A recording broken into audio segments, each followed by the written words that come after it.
had, art shows and, stand-up comedy, and they had like crafts that they did in the woods. And it was just a festival, at least on Saturday. When I showed up around 5 p.m. on Sunday, the mood was very different. How? What were you seeing at that point? So to the left, I see what I expect to see, which is everybody just hanging out, sitting by the makeshift stage, enjoying the music. But to my right, there is this large crowd assembling, wearing mostly black and camouflage, and they're masking their faces.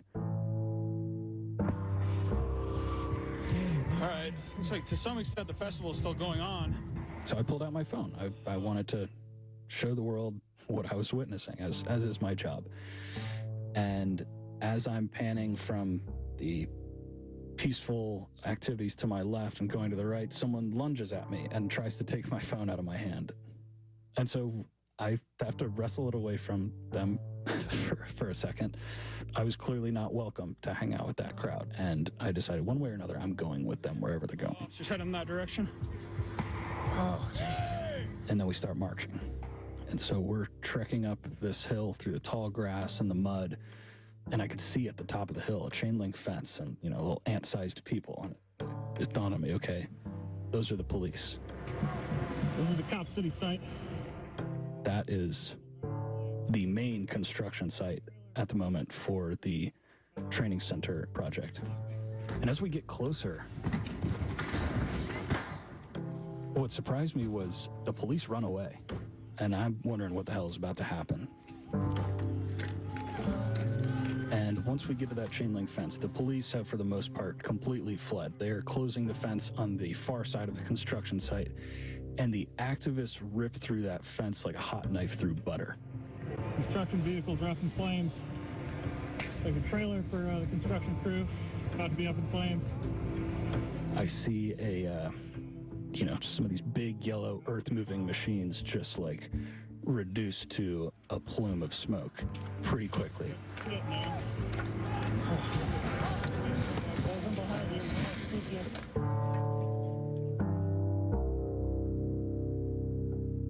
And the whole thing lasts just a few minutes.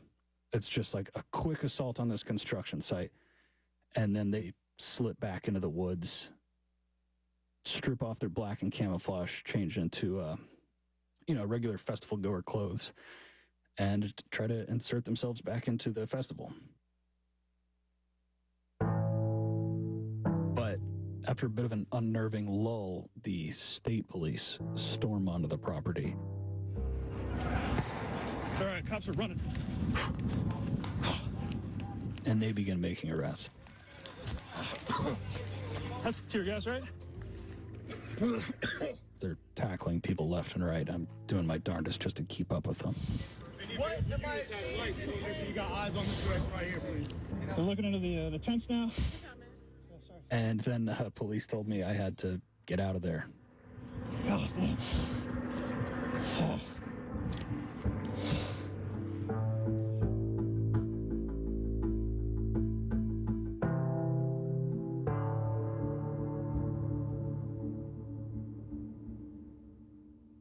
So, Sean, this scene is just very intense that you're describing. What was the fallout from it? Well, by the end of the night, law enforcement had detained dozens of activists, and by morning, 23 of them had been arrested and charged with domestic terrorism. Law enforcement officials here are saying, because this is a government project, building a training facility for law enforcement, and these activists are trying to stop it, they are effectively terrorists.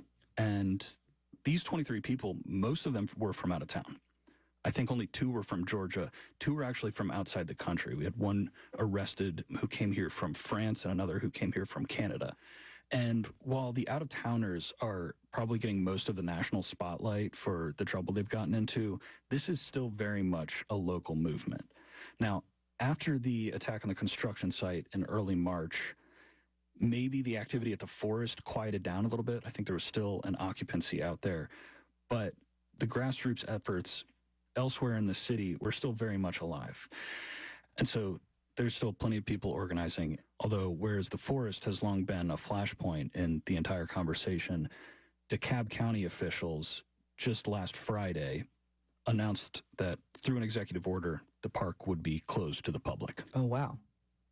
So shutting it down completely from any activity. Yeah, this, in theory, would take away a crucial foothold for the movement. So, Sean, has any of this changed the original plans for the police facility? Yeah, I mean, the project has changed a little bit. The city has afforded activists some concessions since the initiative's advent. It started as a plan for a 150-acre training center. It's been pared down to 85 acres. Initially, there was supposed to be bomb detonation training. That's not going to happen anymore. But all said, the main bullet points of the project are very much the same. And if you ask city officials or the police foundation, they'll tell you there are no brakes on this train. This development is happening. The city is going forward. Yeah. Last week, Atlanta Mayor Andre Dickens announced that violent crime in the city, homicides, rapes, aggravated assaults, are all down, significantly down since this time last year, which certainly had activists saying, well, see, maybe we don't need this facility. But, you know, while like in a lot of major cities, the pandemic-related surge in crime has started to go down, the fact remains that Atlanta is grappling with a serious crime problem. This training facility carries with it this sort of sense of inevitability that reflects a much larger reality about the politics of law and order right now. You know, the city of Atlanta says it's determined to respond to concerns about rising crime, even now as crime numbers are dropping. And I think what the fight against Cop City shows is just how hard it is to go up against that tide. Sean, thank you. Thank you.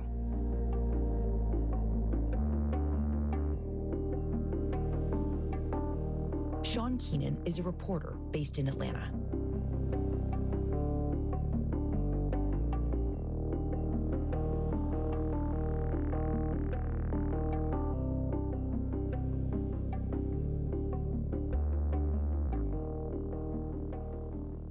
The Daily is supported by Progressive Insurance with Snapshot. Learn more about Snapshot at progressive.com or at 1-800-PROGRESSIVE.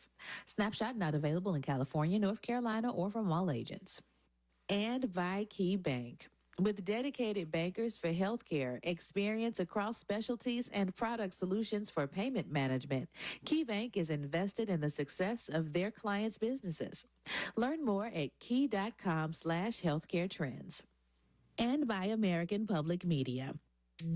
The Daily is powered by the journalism of the New York Times and is distributed by APM, American Public Media. You can go deeper into the stories you hear on The Daily by going to nytimes.com/The Daily. That's it for The Daily. I'm Sabrina Tavernisi. See you tomorrow.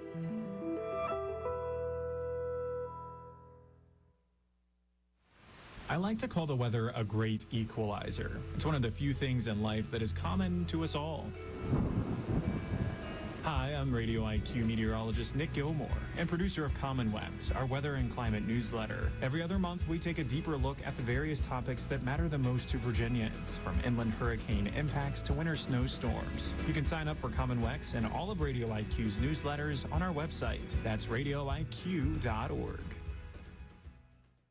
Radio IQ is broadcasting in digital on WVTF Roanoke, WRIQ Charles City Richmond, WURV Richmond, WVTU Charlottesville, WVTW Charlottesville, WVTR Marion, WISC FM Wise, WQIQ Spotsylvania, WIQR Lexington, WEHC Emory, WLUR Lexington, and in Richmond on 92.5 and Fred.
So good evening. We are returning to our evening session for March 28th, 2023. The board held its open session at 3 p.m. today, followed by a work session. Item K is a public hearing and adoption of resolution adopting an amendment to the comprehensive plan for Roanoke County, Virginia by incorporating the U.S. Route 460 land use and connectivity study. Ms. Megan Cronice, Assistant Director of Planning. Welcome. Thank you very much, Madam Chair, members of the board. I have a presentation to go through that parallels the staff report that's in your packet. So we will start. What is included in this presentation includes previous corridor planning and funded projects. We'll talk about the study purpose, the process so far, recommended improvements, the September survey results, fall and winter activities, as well as the draft study document, March 2023 engagement and actions, and then implementation. So to start a little ways back in history, the VDOT Route 460 STAR study was begun in 2019 and ran through 2020, and this involved VDOT, the city of Roanoke and Roanoke County, looking at potential safety and operational improvements along Route 460 from Williamson to alternate Route 220, Cloverdale Road. In November 2019, the public information meeting and survey were conducted with over 1,000 responses, as everyone seems to have an opinion about Orange Avenue and Challenger Avenue. In June of 2020, we had a virtual meeting and survey during COVID. And then in August of 2020, 7 projects were chosen and submitted for smart scale funding. Those projects are indicated on this map. The project in red is in the city, that's 11th Street to Gus Nix, which was not funded, but all of the remaining intersection projects within the city and the county were recommended for funding. Those projects total $43 million. There is no local funding on these projects. It is entirely federal and state funding with leverage from the Roanoke Valley Transportation Planning Organization on 5 out of the 6 projects. These projects have since been grouped by VDOT to be constructed in a more cost-effective manner, and they are all in the design phase. So following up from that study, Roanoke County began the Route 460 land use and connectivity study to look not just on 460, but to look at traffic flow around Route 460. So especially with demand for redevelopment of parcels fronting Route 460, adding new commercial entrances will only make congestion much worse as we have entrance after entrance after entrance after entrance on 460, creating a lot more conflict points and opportunities for crashes. So this study proposes new and improved ways for motorists, pedestrians, and bicyclists to move around the Bonsack area without having to use 460. It will also establish recommended access routes for future development and redevelopment activities. So the study purpose is to recommend ways to travel around the Bonsack community that are alternatives to Challenger Avenue, to consider existing zoning classifications and future land use designations to determine potential changes to match desired development types, and then to examine existing at-grade railroad crossings for potential improvements that may create development opportunities between the railroad and the Blue Ridge Parkway. We engaged with Timmons Group to work on this study with us. They began in September 2021, and this is the timeline through the engagement with us through December of 2022. In January and February of 2022, we conducted the first community survey and the first community open house. We had 44 meeting attendees at Bonsack Elementary School with 220 survey responses. We also had several VDOT representatives in attendance to talk about the funded VDOT projects along the corridor. In February and May of 2022, the consultants through May of 2022, the consultants did a lot of work on existing conditions, looking carefully at the area, photographing, doing research, looking at topography, drainage, utilities, historic resources. They also conducted a railroad crossing analysis for Lehman Road and Glade Creek Road. In May of 2022, we met with the community again and held another survey, and we displayed the exhibit that's in the slideshow, which shows a number of potential new connections to move better around Challenger Avenue. This also includes bicycle and pedestrian accommodations and potential greenways. We indicated that these were ideas, lines on a map. There were nothing set in stone. The other thing that we showed at this meeting was potential future land use changes that are reflected in this exhibit with hatched colors indicating changes to future land use. And in general, this expands the core designation along Route 460. We had 98 meeting attendees and 140 survey responses at that meeting. And we understood that we needed to have a third community meeting at that point to talk with the community about changes to make after receiving all of that feedback. So we worked on those changes over the summer. and had another community meeting in September with a modified future land use exhibit, and we walked through that at the community meeting to show all of the changes that we made directly in response to public feedback. The future land use exhibit, I don't believe, changed between May and September, and this is reflected on the wall. It's the same exhibit. At the September meeting, we had 107 meeting attendees and 35 survey responses. We did have a presentation as part of this meeting in the middle of the open house to describe what we had done to make changes from the May exhibit.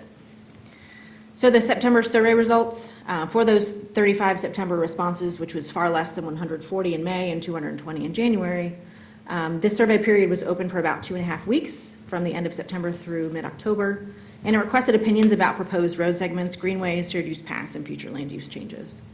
So the highest agree and somewhat agree scores were for roadways C with 17 responses, B with 16 responses, and J with 14 responses. Those are circled in white on this map. The highest disagree and somewhat disagree scores by opportunity are F, which is at the Country Corner crossover with 8 responses, E with 8 responses to Hunt Ridge Road, D with 7 responses from Hunt Ridge up to the Lowe's parking lot, and then A, the Trail Drive connection with 7 responses. In terms of Carson Road, we had 88% agree or somewhat agree with 22 respondents, which is a vast change from what we heard initially about Carson Road challenges. That is what we heard the most about through the public engagement, was Carson Road needs improvements, fix Carson Road. So I think that this is showing a great big change in an opinion about Carson. For greenways, shown in green, we had 82% or 18 respondents agree or somewhat agree. This is consistent with the greenway feedback we received throughout the study, that people would like to see more greenways in this area. And then with shared use paths in magenta, we had 12 respondents agree or somewhat agree for 57%. For future land use, the areas indicated with the numbers are the changes that were proposed. So area 1, which is on the left side of the exhibit, the transition change, we had 50% agree or somewhat agree with 10 respondents. Area 2 is the core in the middle. We had 12 respondents agree or somewhat agree with 63%. And then the small piece of transition at the bottom, area 3, is agree or somewhat agree. It's 8 respondents, 47%.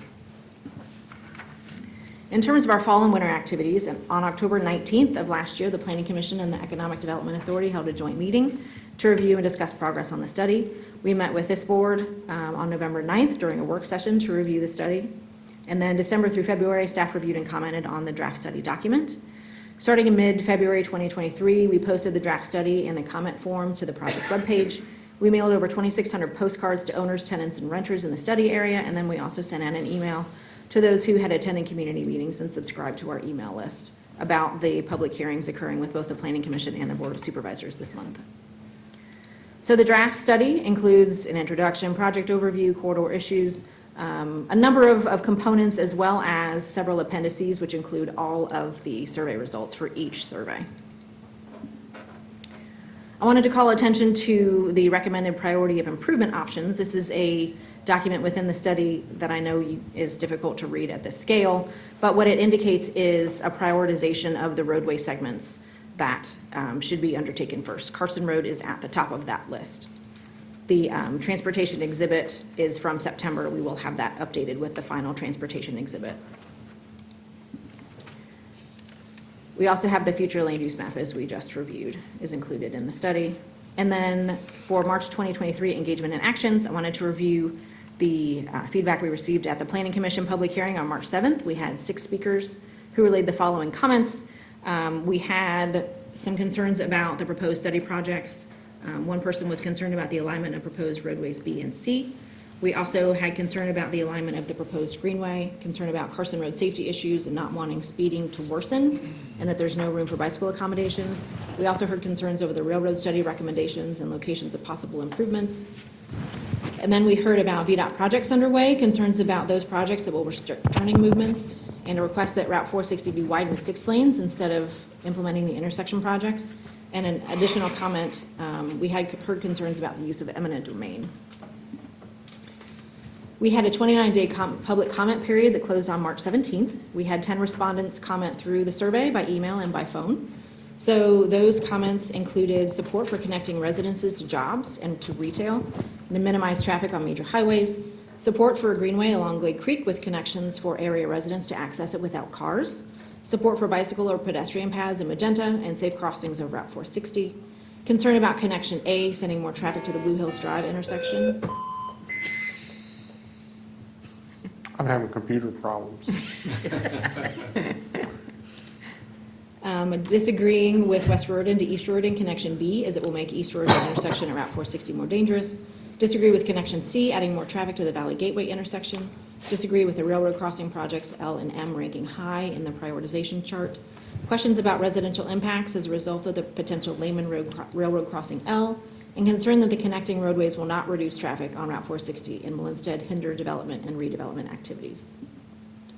There was also concern about the VDOT projects underway. We heard concern about West Roden project resulting in more U-turns at the VDOT project at West Roden that incorporates pedestrian accommodations.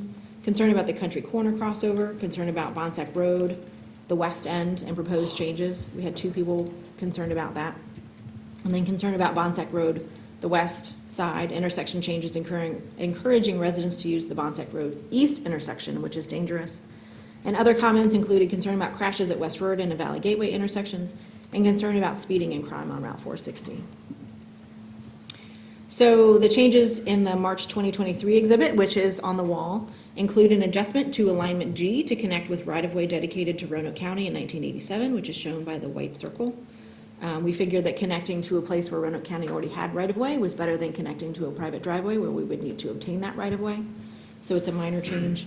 And then we also expanded the legend descriptions to better describe the intent of the proposed alignments, which are shown in the orange box. So we wanted to be able to relay more clearly to property owners and residents looking at the map what those lines were intended to mean, and that we want to work with property owners on these, that we are not coming tomorrow to put this line on the ground.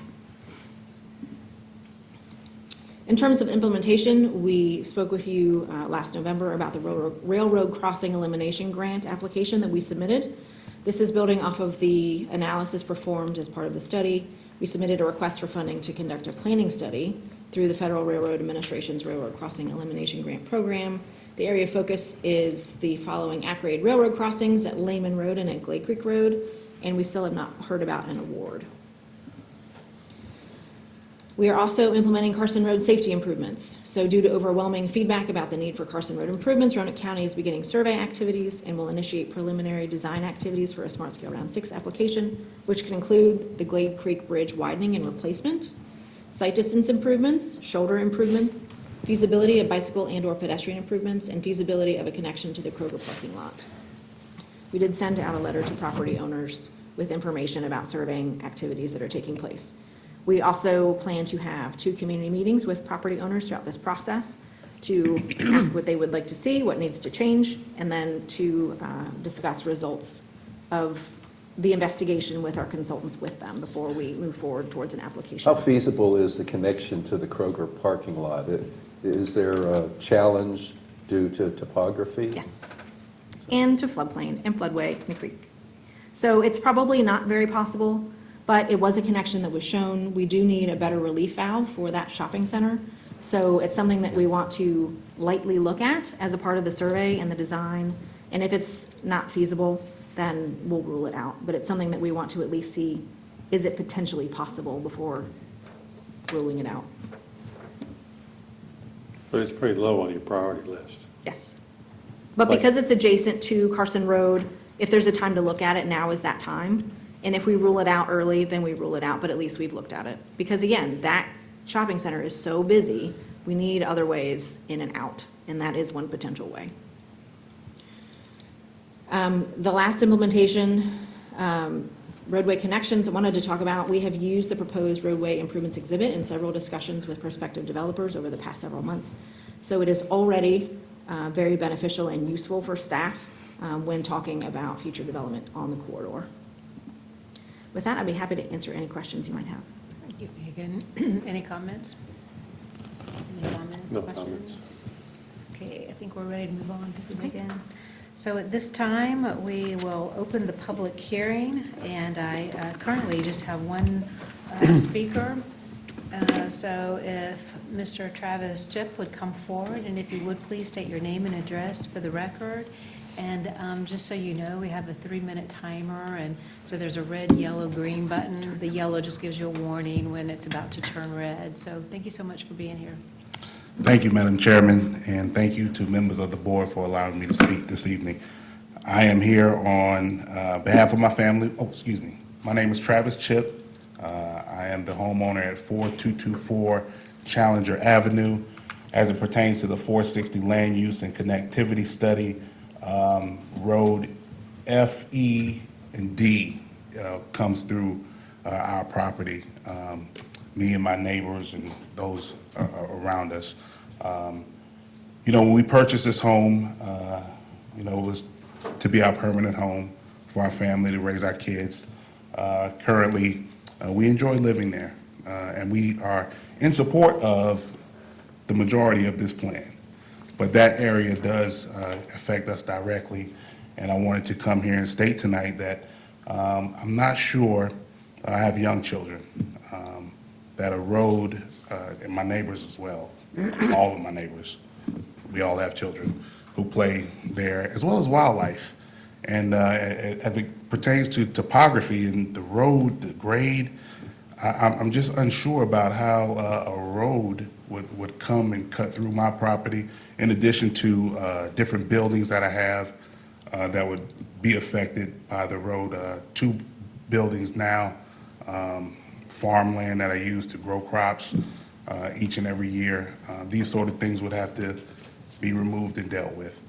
So I'm in opposition to that particular portion of the 460 land use and connectivity study, and I just wanted to make that known. We appreciate it. Thank you, Madam Chairman. Thank you. Thank you for your comments. We appreciate it. Is there anybody else who would like to speak on this issue? Madam Clerk, have you had any other I don't have speakers? anybody else signed up. Then we will close the public comments at this time. So are there any further questions from the board members? Any concerns? Sure. Madam Chair, I have one with regards to the gentleman that just spoke. Megan, would you either go over to the map or else pull it up on the laptop? The area he's talking about is East Rueton going over to Walmart with that dotted line. Is that right? And it's my understanding, because I've asked this question of staff, that's segment E, I believe, which would be constructed by a developer if they had a development plan. So there's no eminent domain involved here. This is just there in case one day somebody wants to purchase the land and develop it from the current owners. It has nothing to do with it's going to happen next year or the year after. So if I were living there, I'd be comfortable, because if I wasn't ready to go anywhere, I wouldn't, you know, I wouldn't leave until if it ever comes to be. In fact, it's pretty low on the priority list from what I can discern. So that's my understanding, because I was concerned about it as well. Not only for there, but for some of the other landowners. Megan, is there anything you want to add to that? Yeah, add some color to that. I'd be happy to. So these dotted lines in particular, I mean, this is all going to be development related. So if you wanted to sell your land to a developer, then the developer could put a road in to help with connections between East and West Rueton.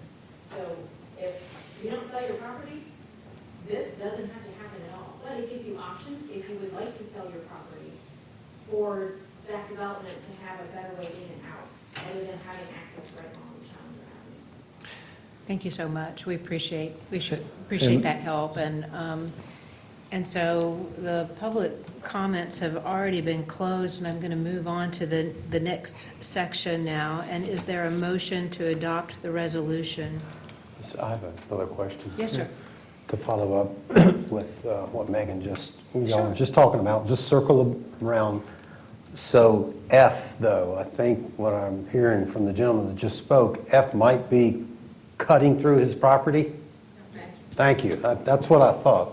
So F is cut, so F is red, solid red. So tell us, what does that mean? So this would only be built in conjunction with probably Road E, because this is really a better way to get up to that property, Okay. so that we don't have entrance after entrance after entrance on Challenger. It's a better way to distribute that traffic. So while it's straight red and not dashed. It probably could be dashed because it really would need to be built along with that road that connects from east to west. We put it there because it's at that country corner crossover, so it's a logical place to be able to have a road go up into that property. But again, if you don't sell your property, then you don't have to worry about it. Microphone. Oh, yeah, I guess so. I think And Madam Chair, while Megan is looking for that, if I could add just one quick Yes, thought to this. of course. Just based on some of the feedback we had heard previously, Megan and I spent a fair amount of time trying to work on the wording of the note to try to make it more clear that these, the way this is drawn is not necessarily trying to dictate a specific location, and that intent that this would be something worked on in the future, sort of with the cooperation of a property owner, again, trying to do some development. So that was one of the things. We went through a couple of versions, and actually probably one of the last changes that was made to this plan was to try to work on that text to try to make that more clear. But that is kind of somewhat difficult to communicate just in a document, but that was an effort we've made. Well, and maybe, it says it's green, can you hear? I Yes, think I we can hear can. me now. I can read these off. So the dash line, which is the long E from east to westward, and it's optional roadways, development dependent, to show potential optional alignments intended to connect to existing roadways and proposed conceptual roadways in locations identified in collaboration with property owners. So hopefully that helps. We tried to explain better what those lines mean. The red line, the solid line, that's new roadway conceptual alignments to show potential alignments intended to connect to existing roadways and potential proposed conceptual roadways in locations identified in collaboration with property owners. Thank you. Thank you, Megan. Anybody else have a comment? Yes, I do. Mr. Peters. So Megan, if the concerns that I've had voiced to me are, I'll just do them one by one. So first of all, people that are pulling out of Bonsack Road, the lower part of Bonsack Road, they're going to be forced to go up 460 to make a U-turn in front of Country Corner. Yes, Okay. that is the plan with the VDOT project. And I'm not trying to, well, if anyone has been there, the sight distance is much worse at Country Corner looking towards Walmart than it is allowing them to come across there at the current Bonsack cutover. And I guess my concern with the traffic that's already on 460, speed on 460, I guess that's my concern is we have not taken the sight distance into account. I at believe that was intersection. taken into account when the consultants worked on the plan for Route 460. And Brian Blevins, our Salem resident engineer, is here to help explain those things for us today. And the other thing I believe we could certainly take a look at, as preliminary engineering has just begun, is looking at the sight distance at that intersection during project design to potentially improve it so it's easier to see. So the other option is you could go down to the Hunt Ridge intersection and make a U-turn there. Right. Sight distance is good at Hunt Ridge. Right. And then the other concern, I've talked to several of the folks that I represent down over in Bonsack. And I have to be honest, I think it's a grand idea. It's shutting off both ends of Bonsack Road, and why not just put a crossover right there in front of Walmart? We'd add one leg to that intersection as far as the lights, and just have one road that would come straight down, and we would remove a lot, I mean, 'cause that's what this is about, is traffic flow. So you would remove both ends of that Bonsack Road, and you'd have one cutover. I know there's a creek or something right there. There is. That we could, I mean, I There's a assume lot we of mitigate it floodplain because there. it's underneath 460. Yes, and that is a great idea.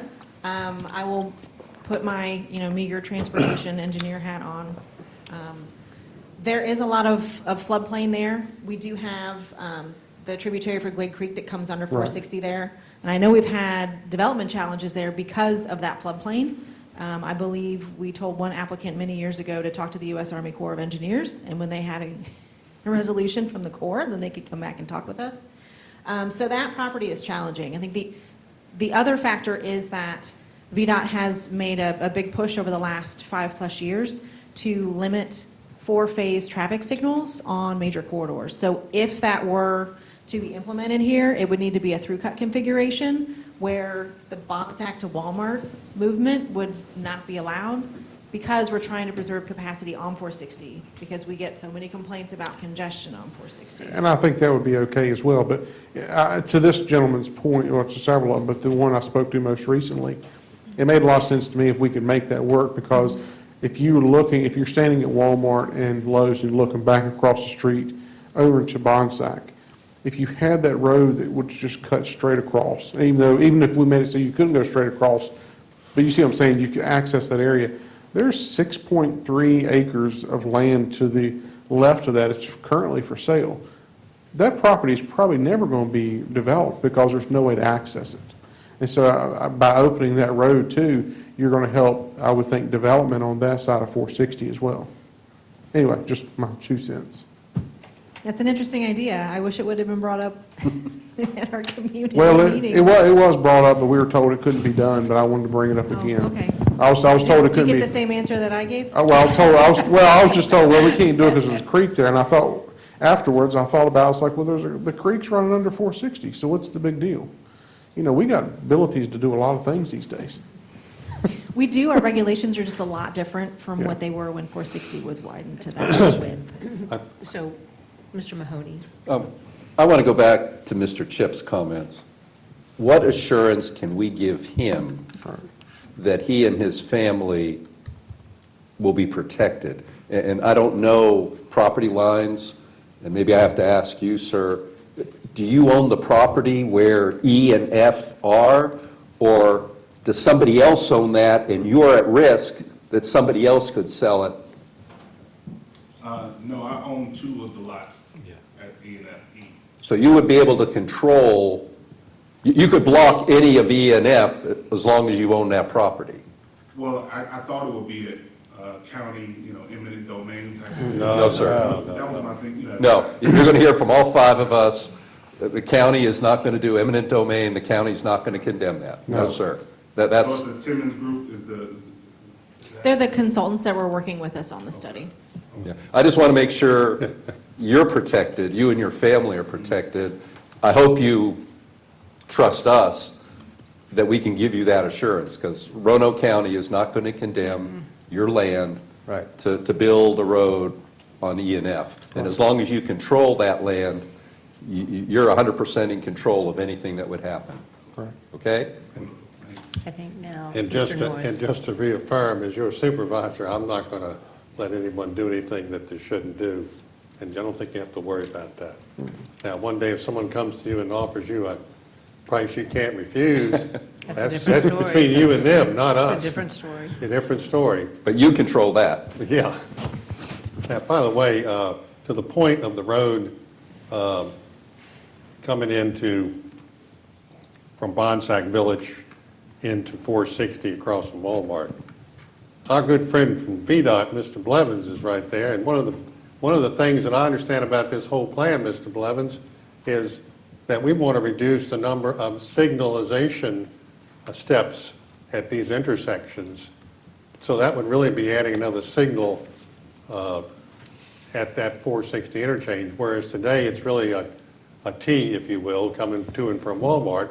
And so that would be kind of countered what we're doing every place else along there by putting these R-cuts. That's correct. Megan spoke very well. She put her traffic engineer cap on quite well. She wears it properly. Has the little spinning, like. But you're correct. That would add another phase to that signal. That's one of the reasons why that signal wasn't included in the study in the first place, to make any changes, because it's already a 3-phase signal. It's about as good as it's going to get without actually removing something or taking away another movement. And I have seen a development submittal years ago for that property across the street that's for sale. I think it required a massive amount of grading to make it work. I believe that Pearson Botetourt was working on something for a short amount of time, and it would have been very difficult to make it work because the slope drops off, not just the stream. And then I believe there's a historic home near there too that I doubt anybody would want to touch to get back down to Bonsack. Again, like you say, anything can be done, but it may be several things in the way. And another question, Mr. Blevins, these arc cuts that are being installed along 460 in the county and the city, aren't they also being installed in other areas similar to this across the Commonwealth?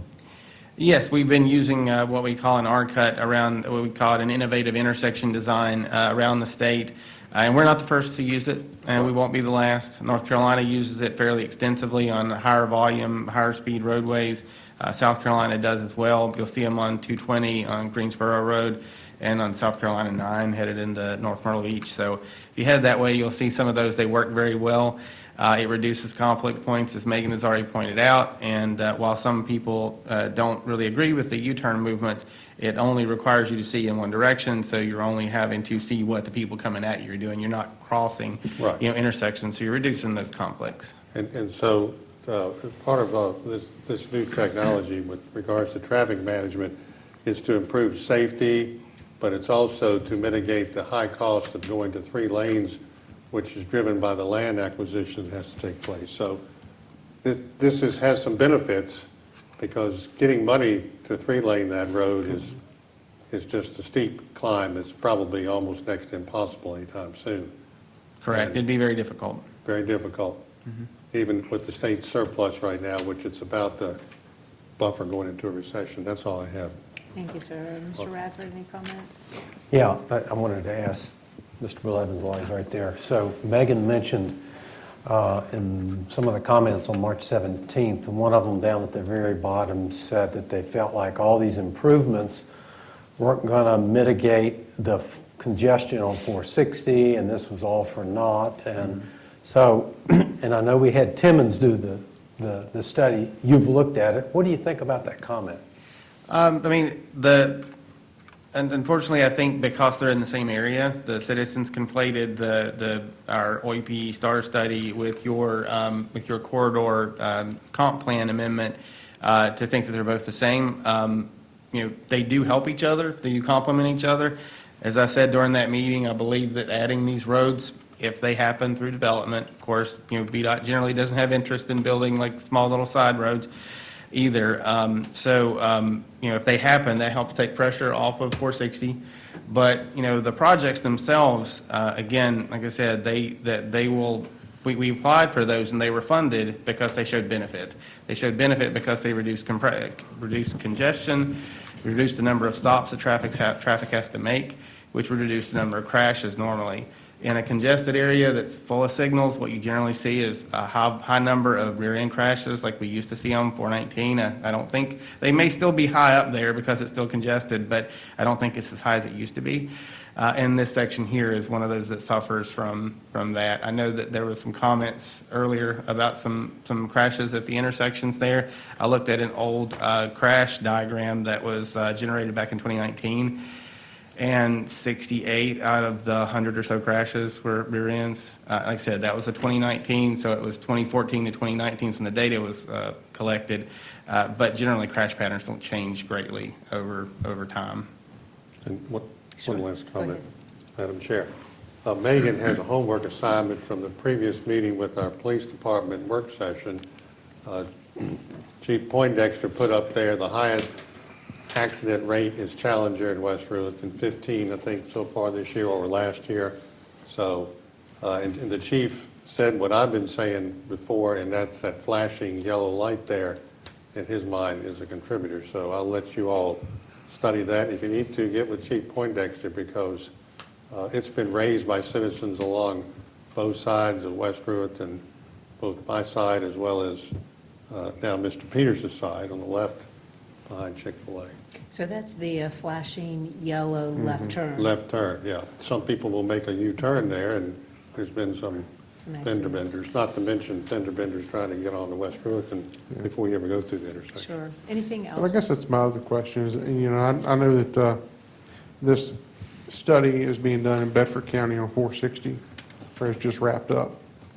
And I understand it didn't pass, the Board of Supervisors did not pass it down there, is that correct? I mean, they were, I think that, and again, it's outside of my area, but I know that there was a project at Camp J.C. Road that I think has received some pushback from the board. That one is a funded project as well, so it was going to a public hearing and already has. It was funded at the same time as these, if I remember correctly. Whether it moves forward or not, they can request for the project to be canceled, but that funding goes back to the CTB to be reallocated through other smart scale projects. So I guess the reason I asked is because I think some of the comments that I'd heard from down there on 460 it kind of made its way back up to our side of 460. And, a lot of people are concerned. They're saying, they understand that we're trying to mitigate the traffic. We're trying to have traffic flowing better than what it is today. But there seems to be a lot of concern too about, I'm going to make a U-turn in front of traffic coming at me at 50 plus miles an hour. How is this going to help not have more, or encourage more accidents? Especially as I brought up earlier with the crossing over there, right there at Country Corner. If you don't have a good sight distance, you got somebody coming through Walmart has made that light and he's still hauling through there. You're lucky if they're doing 50. Maybe we should have cops police sit down a little more often. But anyway. They're there for shoplifting. Yeah, they're there for shoplifting at Walmart. But that's my concern. Is I've heard several citizens make that comment. If they're at a dead stop, they're trying to make that U-turn in front of those other cars. Is that not putting them more at risk? And that's the question I've been asked. And we will check sight distance there to be sure it works. Again, the study that the consultants did, are based on aerial photos and field observations. They probably didn't do an actual survey, but you're only looking in one direction. You're reducing the number of decisions that a driver has to make. That generally helps them. If you're trying to make a left turn across that intersection, you're looking to your left. You're trying to see for westbound traffic coming from your right. Also, anybody that's trying to make a U-turn there already that you didn't see because you're trying to look at the fast movers coming at you, it gets really confusing and it makes it more difficult. U-turns generally, like I said, they go down, they move over, they move into the pocket for the U-turn, and they're protected until they feel comfortable to go. They can wait for a gap. Or they can, once they feel like they can get in front of somebody, they can just go for it and speed up into it. And for any larger vehicles that would have to make that, generally we try to take that into account and put in what's called a loon, so it makes more pavement space for them to actually circle through and go. So there is some design that goes into it that's a little more than what you see on the conceptual sketches, but we do feel like they work and they are proven throughout most of the country.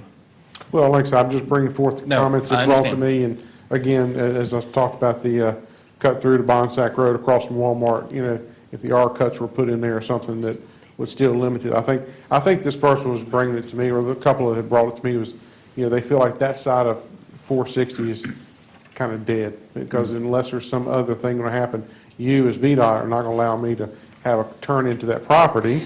So they're saying, how else would we ever want to develop that property on that part of 460. So that's kind of where that question came about having the road that would connect Bonsack Road to 460. Well, as you said before, anything's possible. So. Yeah. That's all I have, Madam Chairman.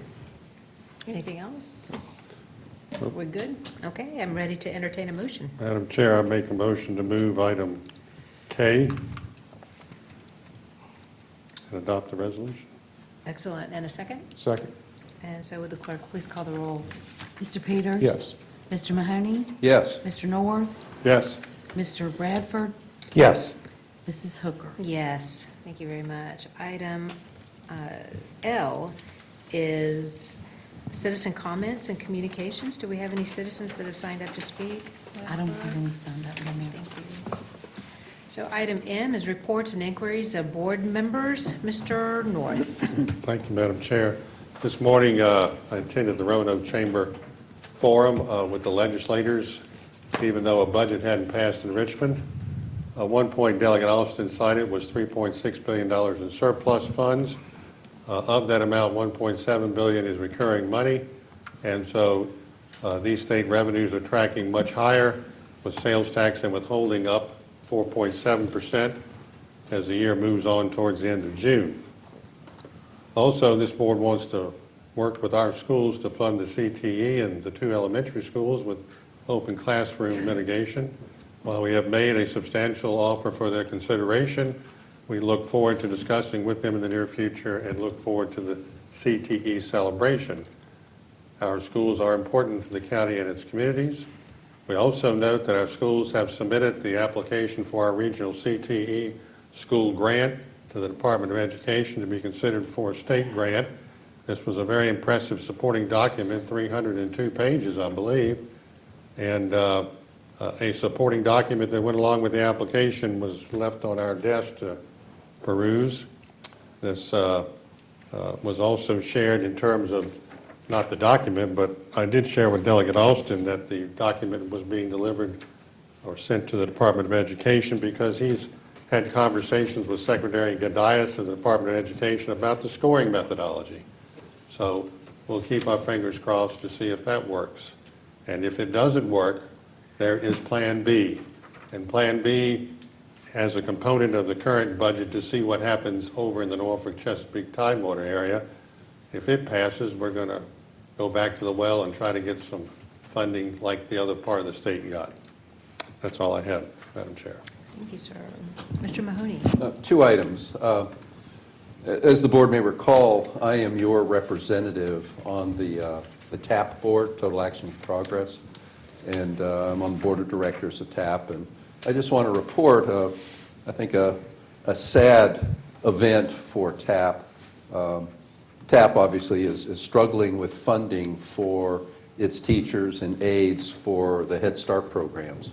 And based upon the funds they receive for Head Start, they are unable to compete with the salary schedules of Roanoke City, Roanoke County, Salem. And so if you're a certified teacher and you work for TAP, you can leave and go to work for Roanoke County or Roanoke City or Salem for almost double your salary. What that means in real terms is we have a whole lot more children who would like to be in Head Start, and they are unable to be in Head Start. TAP had to submit an application to the federal government, to get approval to reduce their program, and they're going from 784 children to 337 in Head Start.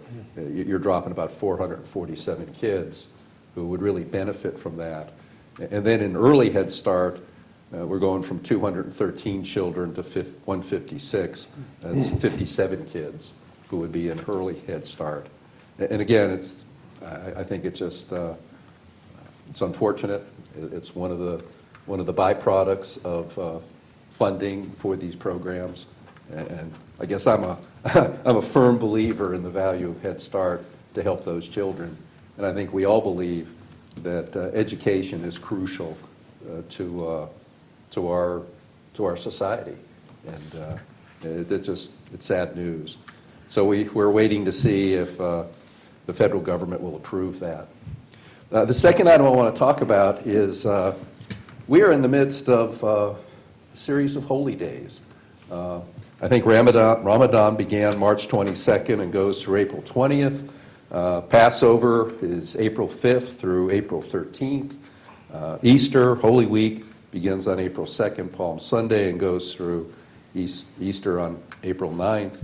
All of these are before or during our next meeting on April 11th. So I just want to suggest to all of our citizens that these holy days are important to them. Remember the purpose and keep it in your heart. Thank you. Mr. Mahoney. Mr. Radford.